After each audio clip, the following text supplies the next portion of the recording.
This is the part of the main program that runs the Match 2 game. This is the first instruction line. It has a label of GA and an action of BEQ, which means branch if equal. It says if the game number is equal to the was game number, go to GB. And down here is GB. What it's saying, has the game number been changed since the last time I came to this position? And if it has, the was game number is going to be set to the now game number. The state of the Match 2 game will be changed to 0, which means there's a new game.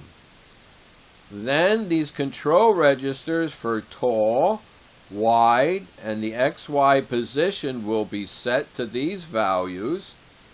The active color will be changed to 970, and the index canvas will be canvas 1, and then it says rectangle fill. Well, let's click on this instruction line for rectangle fill underneath the word here that says update. I'm going to click it there. Then it brings up more information at the bottom of the screen about fill a rectangle and tells you it needs to know how tall, how wide, the upper left-hand corner.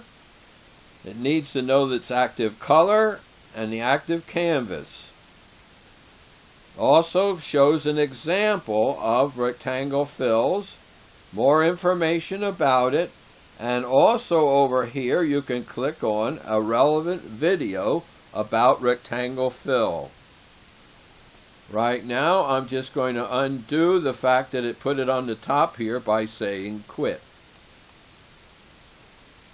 Now, if they were equal, it went to GB, and if they're not equal, it also gets to GB. It then puts a note in the blue note box. In this case, note 25 is going to be put in the note box. Here I clicked on that underneath update, and it shows more information down here, including the fact that note 25 is in page B. We won't go into that, and it tells you how to see the relevant video about notes. I'm going to just say quit, and we'll go on. Then that changes the canvas number to 2. 1 is the background, 2 is the one usually used to put graphics, text, rectangles. Now it's setting tall, wide, an X and Y position, a color of black, color 0 is black, and says rectangle fill. Well, it's drawing a black rectangle. If we execute the program by clicking execute the application, here is that black rectangle with the word return in it. Now I click in the red stripe under program to return.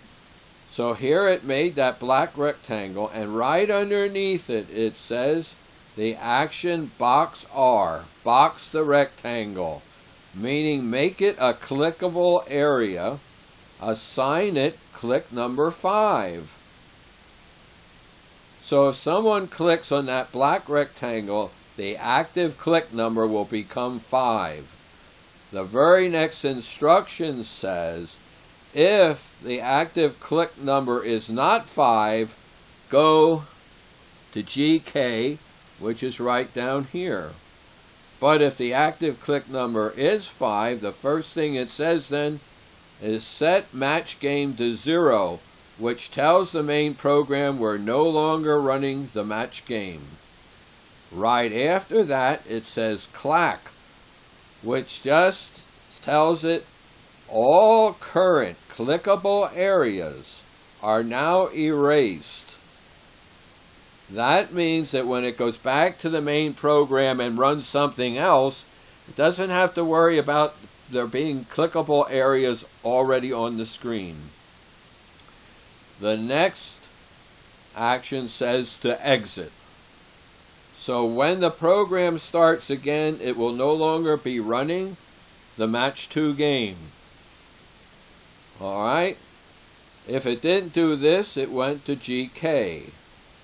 When it went there, it set the X to 306, the Y position to 41, a color of 900, which is a bright red, changes the font to bold, 22 pixels, and does the text, says return. Well, we know if we go back to the program, that's this return. This red return text in the box. We'll go back to the program. Then it continues on and says set, well, alright, it says we're going to change the font to bold 24, color of 400, which is a darker red, an XY position of 1545, and the text of 6 characters is going to say game number. Well, we know on the upper left it says game number. But right after it says game number, and I'm going to up this a little more. Here's where it says game number. Right after that, it says box N, which make a clickable numeric box. It says give it clickable number 41 here. Here it says give it 5 positions for the number. And it says it's to enter the game number. Well, let's go back to it. Click here. Here there are 5 positions. 1, 2, 3, 4, and 5. This is for minus, and this is for the power of 10. But actually the game number should always be an integer from 0 to 999. We go back to the program.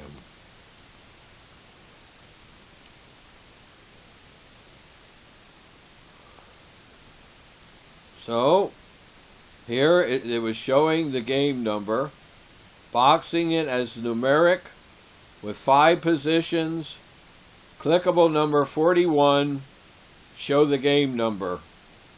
It needs a clickable number because you need to be able to click on it and enter the number.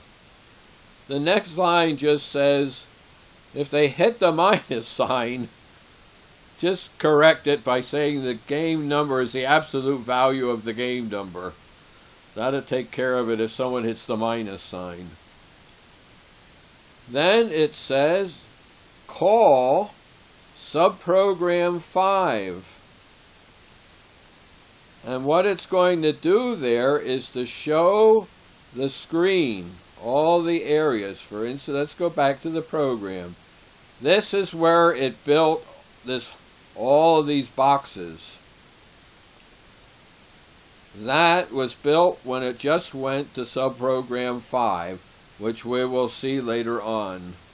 We go back to the program. Next it says, check to see what state the program is in. If it's in state 0, go to GE.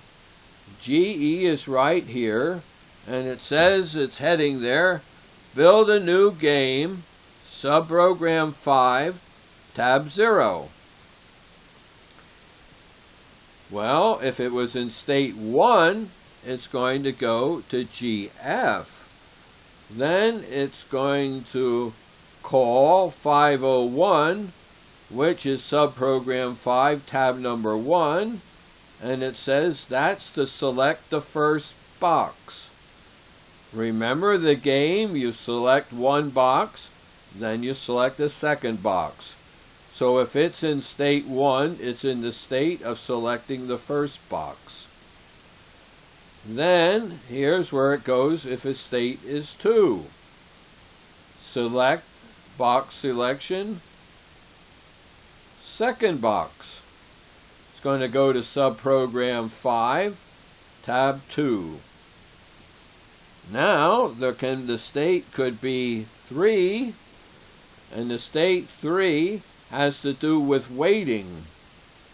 If there is no match, that is to say, the first selection and the second pit selection did not match, then it waits a certain amount of time and then hides both of those boxes again because they didn't match.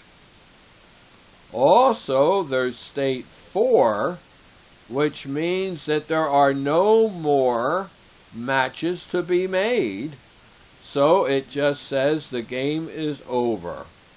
Alright, this is the part of the main program that is used for the Match 2 game.